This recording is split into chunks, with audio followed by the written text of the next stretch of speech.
I watched my own wife get handcuffed on our own property by cops who believed a complete stranger over the deed in our hands. There I stood, helpless as a newborn, watching Diana's hands get zip-tied behind her back while this woman, this absolute menace named Lorraine, filmed the whole thing with her phone like she was documenting some kind of victory. The metallic click of those handcuffs still haunts me. My wife's confused tears mixing with my own rage paralysis as neighbors peered from their porches like we were some kind of afternoon entertainment. Lorraine stood there with her triumphant smirk, waving around this official-looking HOA violation notice that turned out to be as fake as her authority. Our legal documents, the ones that prove we own this land, scattered across our own driveway in the morning wind like confetti at the world's worst celebration. What would you do if someone convinced the police you were trespassing on your own land? Drop your craziest HOA horror story below and tell me where you're watching from, because this lake war is about to get wild. My name's Marcus, and at 52, I thought I'd finally earned some Gotham peace. Spent 30 years as an electrician, crawling through attics and fixing other people's disasters, while my back screamed for mercy. My wife, Diana, she's 48 and handles numbers like a chess master. We've been saving every spare dollar for 15 years to buy our slice of paradise. Whispering Pines is Lake sits 2 hours north of the city where the air actually smells like pine instead of car exhaust and broken dreams. We found this perfect 1.2-acre lot with a vintage 1970s cabin that needed TLC but had solid bones. The kind of place where loons call across morning water instead of sirens shrieking through your nightmares. Our realtor's sweet, as Pi mentioned that some neighbors are particular. Should have asked to define particular, because apparently it means completely unhinged. Week 2 of ownership. I'm stacking firewood when this voice cuts through my peace like a chainsaw. "Excuse me, are you the new owners?" I turn around to find this woman clutching a clipboard like it's the Declaration of Independence. She's got a measuring tape draped around her neck, like some kind of suburban Medal of Honor, and this smile that screams, "I'm about to ruin your day." I'm Lorraine Kessler, Community Standards Coordinator for the Whispering Pines Lake Homeowners Association. The smell of fresh sawdust hung thick in the morning air, mixing with the clean scent of lake water and something else, something sharp and chemical that made my nose twitch. Later, I'd recognize it as Lorraine's signature perfume, Ode to Crazy Lady. She launches into this laundry list like she's prosecuting a war criminal. Wrong gate color. Boat dock violates setback requirements. Firewood stacking disrupts visual harmony. And my personal favorite, our mailbox was guilty of aggressive nonconformance. That's $350 in immediate compliance fees, plus 75 monthly dues. Diana appears on the porch, dish towel in hand, looking like she's trying to process what fresh hell has arrived at our door. I'm sorry, but we didn't see any HOA mentioned in our closing documents. Lorraine's smile turns razor sharp. "Honey, there's a lot you city folks don't understand about maintaining proper community standards. We protect property values here." The way she spat city folks made my teeth grind. Diana grew up in a farming town with 800 people, hardly downtown Chicago. 2 days later, the witch returns with backup. Enter Tyler, her 30-some compliance officer, who looks like he's never held a tool more complex than a smartphone, but sport an official-looking badge like he's FBI. Tyler photographs our property with the intensity of a crime scene investigator. Click, click, click. Every angle of our dock, our offensive gate, even the way we dare to park our truck on our own land. They slap this official-looking final notice under our windshield wiper. Professional letterhead. Legal-sounding threats demanding we repaint our gate by Friday or face escalating enforcement action. Here's the thing. I might just be an electrician, but 30 years of dealing with contractors taught me to smell from 3 counties away. That evening, I take a walk. 6 other properties have identical notices fluttering like white flags of surrender. Diana fires up her laptop that night. And when my wife gets that particular look in her eye, somebody's about to have a very bad day. County records show no registered HOA. She announces, fingers flying across the keyboard. I call Betty, the previous owner. "Oh, sweetie," she sighed. Lorraine's been terrorizing folks for 3 years. Most people just pay her protection money to make it stop. Diana's already 10 steps ahead, pulling up state business filings. Marcus, look at this. She filed LLC paperwork, but never registered as a legitimate HOA. This woman's running a straight-up extortion racket. The metallic taste of our well water seemed sharper that night, but underneath it was something else entirely. The taste of a fight we were absolutely going to win. Diana's not the type to roll over and play dead. Next morning, she marches into town and returns with a military electronic keypad lock for our gate, the kind banks use on their back doors. If this psycho wants to play games, Diana announces drilling holes for security cameras. We're going to document every lunatic move she makes. She posts private property signs every 50 feet, like she's marking territory, each one laminated and legally bulletproof. Then comes the evidence notebook, a spiral-bound testament to human stupidity that would make prosecutors weep with joy. The smell of fresh ink mixed with morning coffee as Diana documented everything with the precision of a forensic accountant, which, fun fact, is exactly what she used to be before switching to part-time bookkeeping. Lorraine had no idea she'd just picked a fight with someone who could trace a penny through a money-laundering scheme. 3 days later, Lorraine shows up with actual bolt cutters. I'm inside replacing a busted light fixture when Diana's voice cuts through the morning air. Ma'am, step away from our property immediately or I'm calling the police. I peer out the window to witness Lorraine literally attempting to cut our new lock, while Tyler films the whole thing like they're producing criminal activity for dummies. The home video. This gate blocks emergency vehicle access. Lorraine declares to Diana's camera with the confidence of someone who's clearly lost touch with reality. The Homeowners Association maintains easement rights. Diana doesn't even blink. Show me the recorded easement document. Out comes Lorraine's briefcase of fake emergency access bylaws, fabricated community covenants, forged signatures on documents that looked official if you squinted and had recently suffered a head injury. This woman had invested more creativity in her fraud than most people put into their actual careers. But here's where Lorraine's amateur hour meets reality TV. 20 minutes later, a sheriff's patrol car rolls up our driveway. Deputy Craig emerges, looking like he'd rather be wrestling alligators than dealing with neighborhood drama. Ma'am, he addresses Diana, while Lorraine practically vibrates with anticipation. I have a report that you've illegally modified community property and are preventing lawful emergency access.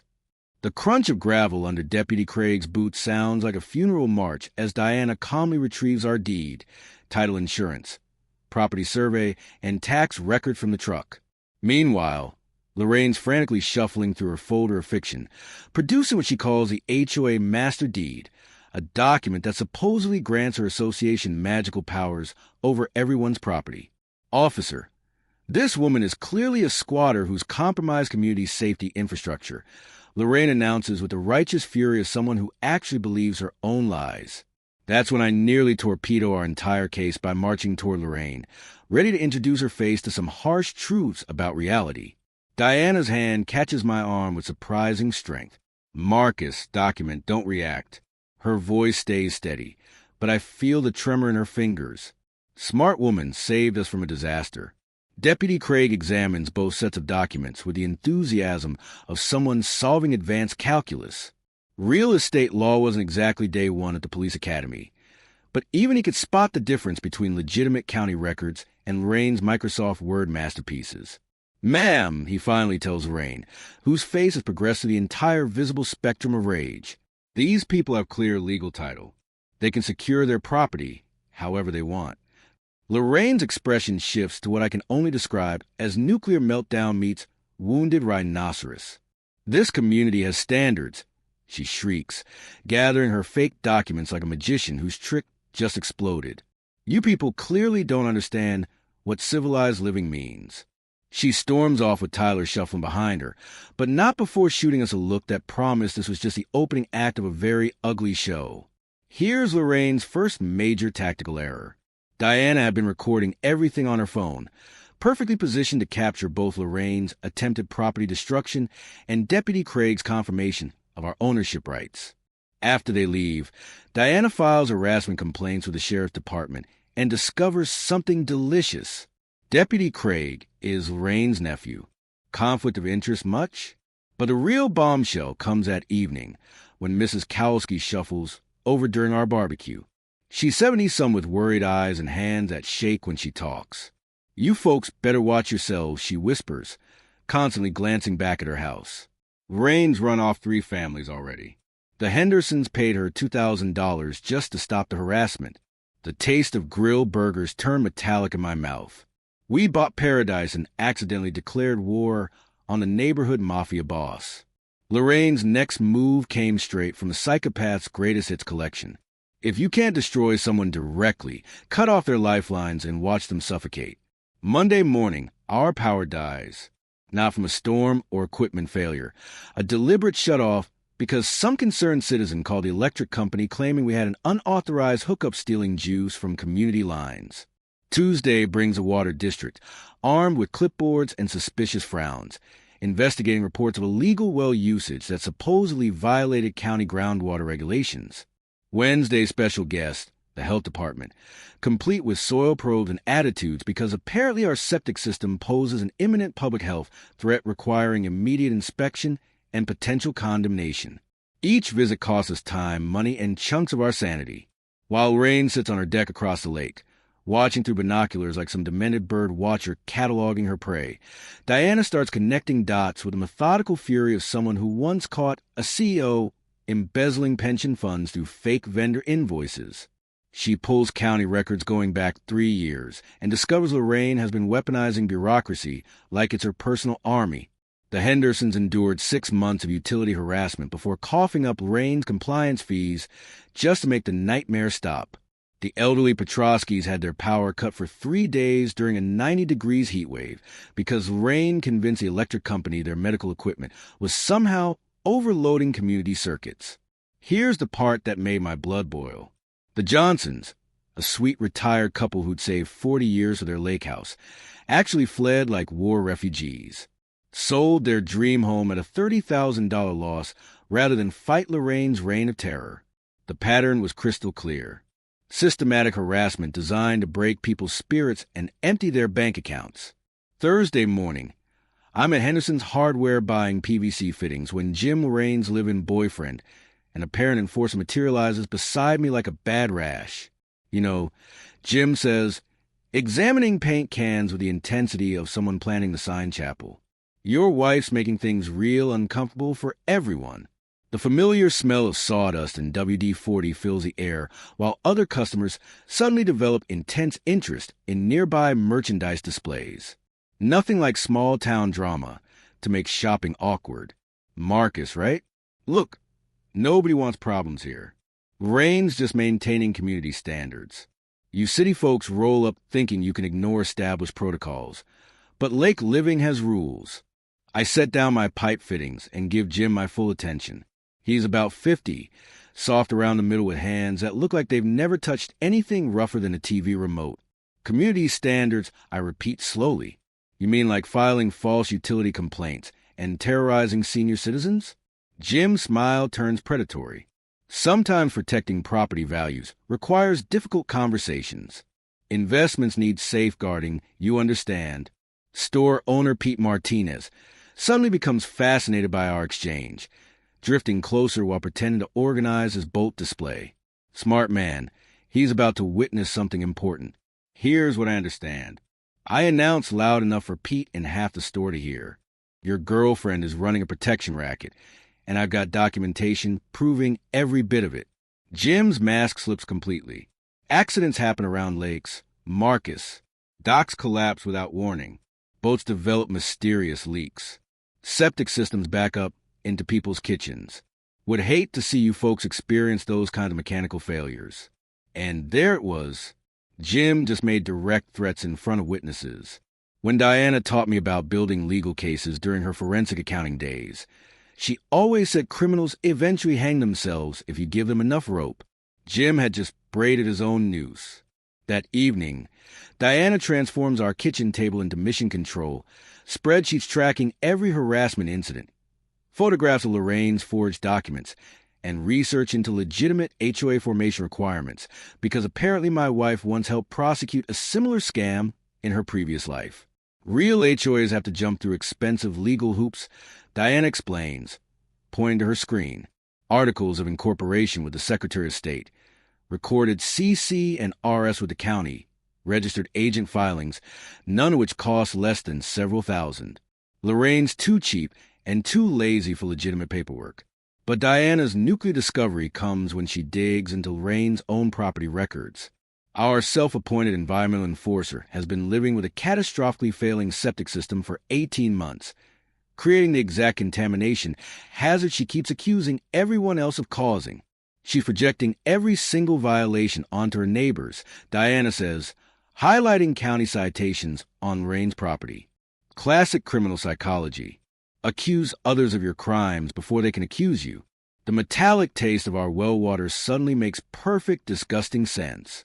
Lorraine's septic disaster is probably poisoning the groundwater we all share. Time for some community standards enforcement of our own. Diana announces with a smile sharp enough to file a fish. The evening loon sounded like war cries echoing across the water. Labor Day weekend. Diana. And I decide it's time to build some alliances. We invite Mrs. Kowalski and the Hendersons over for a barbecue. Nothing fancy, just burgers and the kind of conversation that happens when decent people finally stop being afraid. You know what the crazy part is? Henderson says, nursing his second beer while watching the sunset paint the lake gold. We've been paying Rain's fake dues for 2 years. $750 down the drain because we were too scared to fight back. Mrs. Kowalski nods, her weather hands wrapped around a coffee mug. Despite the warm evening, she told me if I didn't pay, she'd report my late husband's workshop as a hazardous structure. I've been giving her $50 a month just to keep his memory safe. The smell of charcoal and searing meat mingles with something else. The sweet scent of solidarity finally taking root. We're building something here. Something Rain can't fake or bully or threaten away. I'd pull proper fire permits for our evening bonfire because, unlike some people, I actually follow real laws. The flames crackle and dance while we share war stories and plan our counterattack. Around 9:00 p.m., Lorraine materializes like a horror movie villain flanked by Tyler and her sister Brenda, a woman who looks like she eats children for breakfast and uses their bones as toothpicks. This gathering violates community noise ordinances. Lorraine announces, brandishing yet another fake document, and that fire represents a clear and present danger to neighboring structures. Tyler starts photographing our perfectly legal bonfire, while Brenda takes notes like she's documenting evidence for the Nuremberg trials. The whole performance would be comedy gold if it wasn't so pathologically obsessive. Ma'am, we have proper permits, Diana says calmly, producing the county fire permit from her back pocket. Would you like to examine them? Lorraine's face cycles through several shades of frustrated purple before she retreats with her minions, muttering threats about escalated enforcement actions. That should have been the end of it. Should have been. 2 a.m. Diana shakes me awake. Marcus, I smell smoke. I bolt upright, instantly alert, the way you get when 30 years of electrical work has taught you that smoke means disaster. Through our bedroom window, orange flames dance about 30 yards from our dock, licking hungrily at the dried brush between our property and the lake. The accurate stench of burning vegetation mixed with something else, something chemical and wrong that made my throat close up. Gasoline? Someone had used gasoline to start this fire. Diana's already on the phone with 911 while I grab our garden hose and start soaking everything within reach. The flames are moving fast, too fast for a natural brush fire, reaching toward our dock like grasping fingers. Fire department arrives in 8 minutes. Small town response times are actually pretty impressive when your life isn't flashing before your eyes. Fire Marshal Rodriguez takes one look at the burn pattern and starts asking the kind of questions that make arsonists nervous. Accelerant usage definitely gasoline. He tells us while his team mops up the last hot spots. See these poor patterns? Someone wanted this fire to spread fast and wide. Our security cameras captured a shadowy figure fleeing toward Lorraine's side of the lake around 1:47 a.m. The image quality isn't perfect, but the person's build and gait look suspiciously Tyler-shaped. More damning evidence comes from Pete Martinez at the hardware store, who remembers Tyler buying a 5-gallon gas in the previous afternoon, said it was for his mother's generator. Pete tells the investigating detective, seemed nervous, kept looking over his shoulder. But here's where Lorraine's master plan backfires spectacularly. The fire brings our neighbors together like nothing else could have. Mrs. Kowalski admits Lorraine threatened to burn down her shed if she didn't start paying double dues. The Hendersons reveal they've been extorted for nearly $3,000 total. 3 more families emerge in the shadows with their own horror stories. Most heartbreaking is elderly Mr. Petrov, who shows up at our door the next morning with medical bills documenting stress-induced cardiac episodes directly caused by Lorraine's harassment campaign. This sweet old man, a retired teacher who dedicated his life to helping kids, nearly died because some psychopath decided his mailbox was the wrong color. She told me the state would condemn my property if I didn't pay for structural compliance inspections, he says, hands shaking as he holds his hospital discharge papers. I gave her $400 I couldn't afford because I was terrified of losing my home. Diana created a neighborhood WhatsApp group that night. 8 families, strong and growing. Government authority, which apparently carries up to 5 years in prison when fraud is involved. More importantly, she discovers that organized schemes targeting multiple victims can trigger federal racketeering charges under the HOA Act, the same law they use to prosecute organized crime families. The taste of smoke lingered in our mouths for days, but underneath it was something sweeter.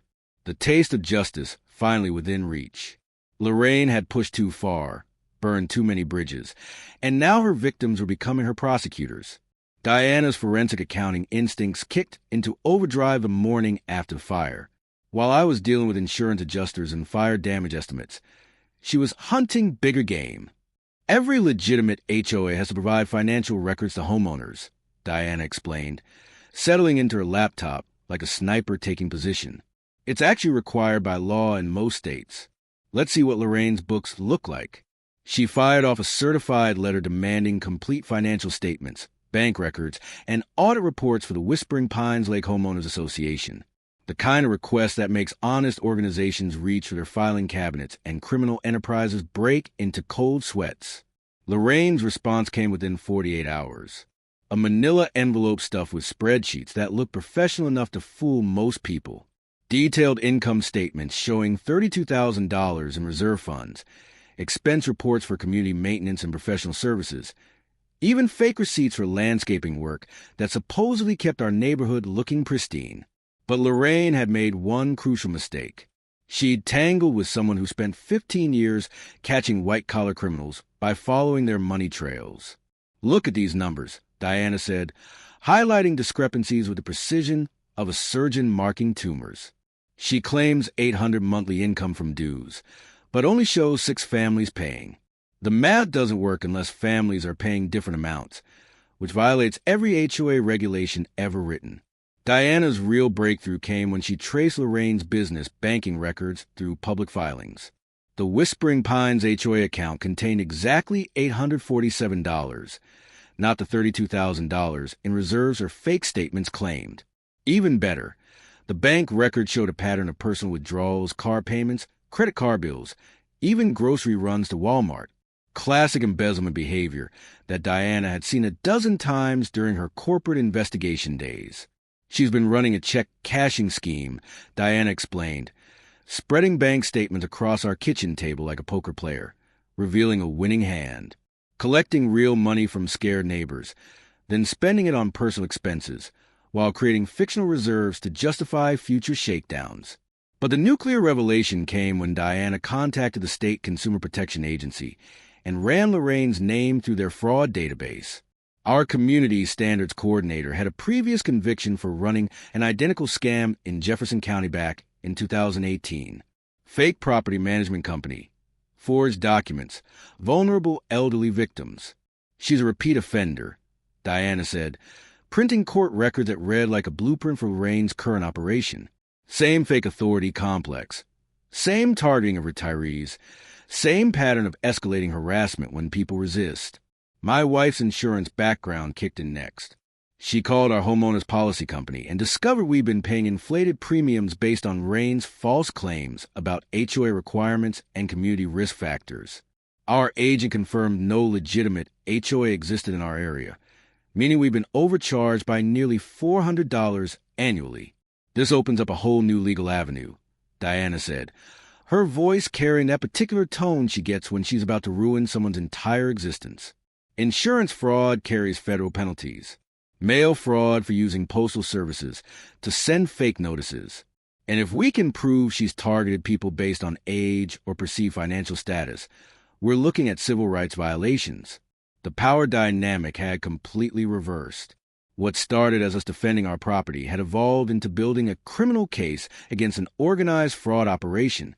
That evening, Diana called an emergency meeting at our cabin. 10 families showed up, more than had ever gathered in one place since Lorraine began her reign of terror. The total damage became clear.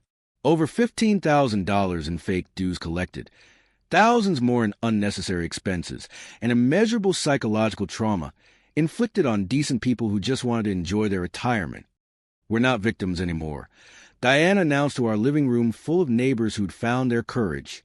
We're prosecutors building a case that's going to put this woman in prison where she belongs. Diana transformed our cabin basement into something that looked like a FBI task force headquarters. Charts cover the walls, tracking every fraudulent transaction, harassment incident, and forged document. Red string connected photographs to witness statements like we were hunting a serial killer, which emotionally speaking wasn't far from the truth. We need a real lawyer, Diana announced, pulling up the State Bar Association website. Someone who understands both criminal fraud and civil rights violations. Enter Sarah Chun, a real estate attorney with a side passion for taking down consumer scams. When Diana explained our situation during the initial consultation, Sarah's eyes lit up like Christmas morning. This is a prosecutor's dream case, Sarah said, reviewing Diana's evidence files. Clear pattern of fraud, multiple victims, documented threats, even arson. My partner Jake handles criminal law. This is exactly the kind of precedent-setting case that makes careers. The legal strategy was beautiful in its simplicity. 3 simultaneous attacks. Criminal referral to the district attorney for fraud and extortion charges. Federal complaint for mail fraud since Lorraine used postal services for her fake notices. And civil RICO lawsuit for organized criminal activity targeting our neighborhood. Sarah explained how the racketeer-influenced and corrupt organization's act works during our strategy meeting. Originally designed to prosecute mobsters, RICO now covers any ongoing criminal enterprise that affects interstate commerce, which includes fraud schemes that target people with out-of-state bank accounts or retirement funds. When criminals organize systematic harassment for financial gain, federal courts treat them exactly like organized crime families, Sarah said, spreading statute books across her conference table. Same penalties, same asset forfeit rules, same lack of sympathy from judges. Meanwhile, I was learning property law faster than a paralegal cramming for the bar exam. Turns out fake HOAs violate about 17 different state and federal regulations. Creating fake social media profiles to spread rumors about Diana being mentally unstable and me having a violent criminal history. Anonymous letters appeared in neighbors' mailboxes claiming I'd threatened to burn down properties of anyone who opposed us. The psychological warfare escalated when Lorraine contacted Diana's part-time employer with fabricated complaints about erratic behavior and potential embezzlement concerns.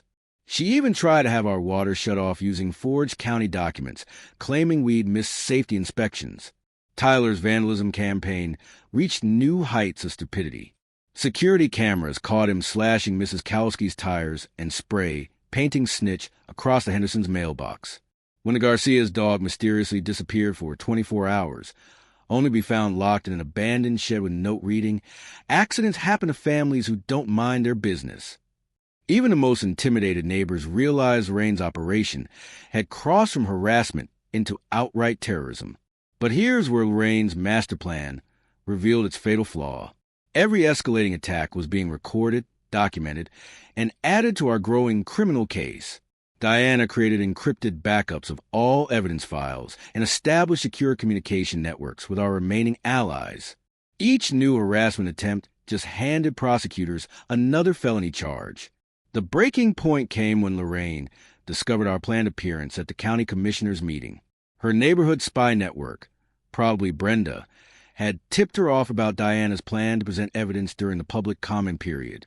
Lorraine tried filing an emergency restraining order based on completely fabricated threats, claiming I had made statements about burning down her house and teaching her a permanent lesson. The petition read like bad fiction written by someone with severe paranoid delusions. Judge Henderson, no relation to our neighbors, took exactly 12 minutes to review Rain's evidence and dismiss the petition with prejudice. Turns out fake police reports and forged witness statements don't impress family court judges, especially when a defendant shows up with actual evidence contradicting every claim. That restraining order dismissal was Lorraine's final tactical error. Now she was officially on record filing false documents with the court system, adding perjury and abuse of process charges to her growing legal problems. The trap was closing and desperation was making her careless. Lorraine's last stand began with what can only be described as a complete psychological meltdown disguised as strategic warfare.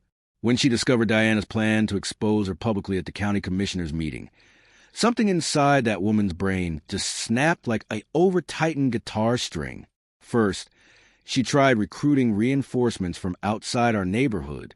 Social media posts appeared on local Facebook groups claiming our Lake community was being invaded by aggressive outsiders who threatened property values and community safety. She painted herself as a concerned citizen protecting vulnerable seniors from criminal elements with violent tendencies. The posts included carefully cropped photos of our security cameras described as surveillance equipment used to spy on neighbors and intimidate elderly residents. Our evening barbecues became loud parties that disturbed the peace and attract undesirable elements. Even our dock repairs were twisted into unpermitted construction that violates environmental regulations. But Lorraine's desperation led to her biggest mistake yet. She reached out to County Commissioner Patricia Walsh directly, attempting to use political pressure to shut down our public complaint. What Lorraine didn't know was that Commissioner Walsh had been investigating HOA fraud complaints for 2 years, and was absolutely fed up with fake associations terrorizing rural communities. When Lorraine called, claiming to represent a legitimate homeowners association under attack by litigious troublemakers, Commissioner Walsh saw red flags bigger than carnival banners. Mrs. Kessler, Commissioner Walsh told me later, made the mistake of threatening a public official. She actually said, "I'd regret it if I allowed those people to spread lies about her community leadership." Commissioner Walsh contacted our attorney, Sarah Chun, who provided copies of all our evidence files. That phone call turned our county meeting presentation from a citizen complaint into an official investigation with full prosecutorial support. Meanwhile, Tyler and Jim's vandalism campaign reached peak stupidity. They attempted to sabotage Diana's car by loosening lug nuts and cutting brake lines. Criminal acts caught in perfect detail by Pete Martinez's hardware store security cameras as they bought the tools. Detective Rodriguez arrested Tyler at 6 a.m. the next morning, finding him in bed with bolt cutters, a tire iron, and brake fluid on hands. Faced with video evidence and forensic proof, Tyler flipped on Lorraine faster than a pancake on Sunday morning.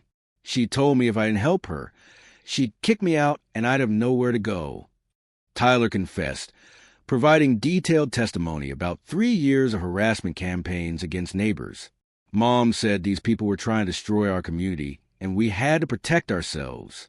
Tyler's confession revealed the full scope of Lorraine's operation: systematic targeting of newcomers and elderly residents, coordinated harassment campaigns designed to force property sales, and financial extortion disguised as legitimate HOA enforcement. But the media attention really sent Lorraine over the edge. Channel 7 picked up our story as part of their Fraud Watch investigative series, interviewing multiple victim families about fake HOA scams across the county. Reporter Jessica Martinez, Pete's daughter, as it turned out, convinced Lorraine to do an on-camera interview that became pure television gold. Lorraine actually defended her actions, claiming she was protecting property values and maintaining community standards against people who don't understand rural living. When Jessica asked about the fake documents, Lorraine doubled down. Sometimes community leadership requires making difficult decisions that outsiders don't appreciate. We've maintained property values and neighborhood safety for years. The interview aired that Friday night, making Lorraine locally famous as the fake HOA queen. Social media exploded with shares, comments, and other victims coming forward with similar stories from across 3 counties. Lorraine's final desperate gambit was attempting to empty the fake HOA bank account before authorities could freeze it. But Diana's forensic accounting background had anticipated this move, and she'd already flagged the account for suspicious activity monitoring. When Lorraine tried to withdraw the remaining funds, the bank's fraud prevention system triggered automatically. Not only did withdrawal get blocked, but the attempted theft generated additional criminal charges for bank fraud and money laundering. The paper trail was devastating. ATM receipts showing failed withdrawal attempts, bank security footage of Lorraine arguing with tellers, and digital records proving she tried to transfer funds to personal accounts in 3 different names. Brenda, Lorraine's sister and chief accomplice, saw the writing on the wall and negotiated immunity in exchange for testimony. She provided prosecutors with detailed information about Lorraine's previous fraud conviction, her systematic targeting strategies, and even recordings of planning sessions where Lorraine discussed teaching people lessons they won't forget. Jim, the boyfriend who'd made direct threats, claimed he thought the HOA was legitimate and was just trying to help maintain community standards. Nobody believed him, especially after Pete Martinez testified about Jim's specific threats regarding mechanical failures and accidents. The final piece fell into place when Detective Rodriguez discovered Lorraine had been using a fake county employee ID to intimidate residents and gain credibility with utility companies. Impersonating government officials carries federal penalties that make bank fraud look like jaywalking. By the time our county commissioners' meeting arrived, Lorraine was facing 17 felony charges across 3 jurisdictions. Her reign of terror was ending not with a bang, but with handcuffs. The county commission meeting room hadn't seen a crowd like this since the casino referendum of 2019. Every seat filled, people standing along the walls, and Channel 7's news crew setting up cameras like they were covering a presidential debate. The air crackled with tension thick enough to cut with a chainsaw. Diana sat beside me in the front row, her evidence binder stacked like a fortress of justice on the table before us. She practiced her presentation for days, timing every slide, every revelation, every damning piece of proof that would finally expose Lorraine's criminal empire to the light. Lorraine arrived fashionably late with her remaining supporters. Tyler looking like he'd rather be anywhere else on earth, Brenda Chain smoking in the parking lot until the last possible second, and 3 neighbors who apparently still believe her fantasy about protecting property values.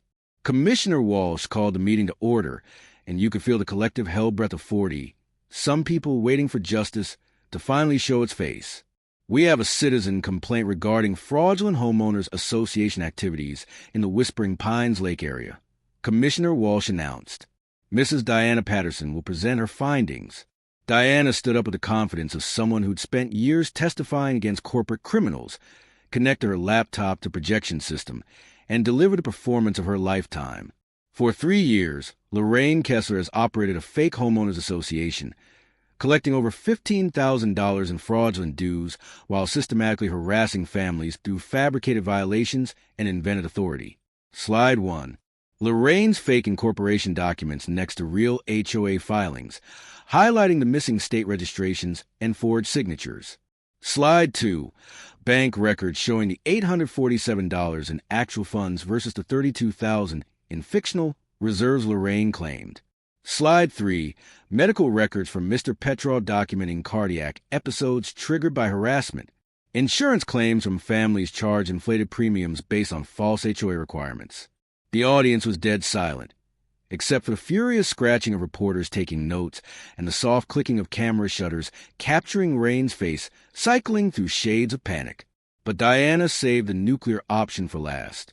Finally, I present audio evidence of Mrs. Kessler admitting to fabricating violations and offering bribes to suppress legal action. The recording played to the room speaker system with crystal clarity. Lorraine's voice explaining how she'd been flexible with enforcement and offering $5,000 to make alleged violations disappear. You could hear a pin drop. Then the murmuring started, building to outright gasps when Lorraine's recorded voice admitted the violations were fake and her authority was invented. That's when Lorraine lost it completely. She stood up in the gallery, face purple with rage, pointing at Diana like some kind of demented prosecutor. This is all lies and manipulation. These people are criminals trying to destroy our community's standards. I've dedicated years of my life to protecting property values while they spread chaos and disrespect. Security moved toward her. But Lorraine wasn't done with her meltdown. I built something beautiful here. A community with standards, with order, with respect for tradition. These outsiders want to turn our lake into some kind of lawless wasteland where anyone can do anything. Tyler tried to calm her down, grabbing her arm and whispering urgently, but she shoved him away with surprising force. Don't touch me. You're all against me. The county, the police, even my own family. But I know what I've done for this community, and history will vindicate my efforts. Commissioner Walsh banged her gavel. Ma'am, you need to sit down immediately, or security will escort you from the building. But Lorraine was beyond reason now. You have no authority over me. I answer to a higher calling, community preservation and property value protection. These people are nothing but troublemakers and lawsuit parasites. Security didn't wait for another outburst. They flanked Lorraine and guided her toward the exit, while she continued ranting about community standards and outside agitators who don't understand proper lake living protocols.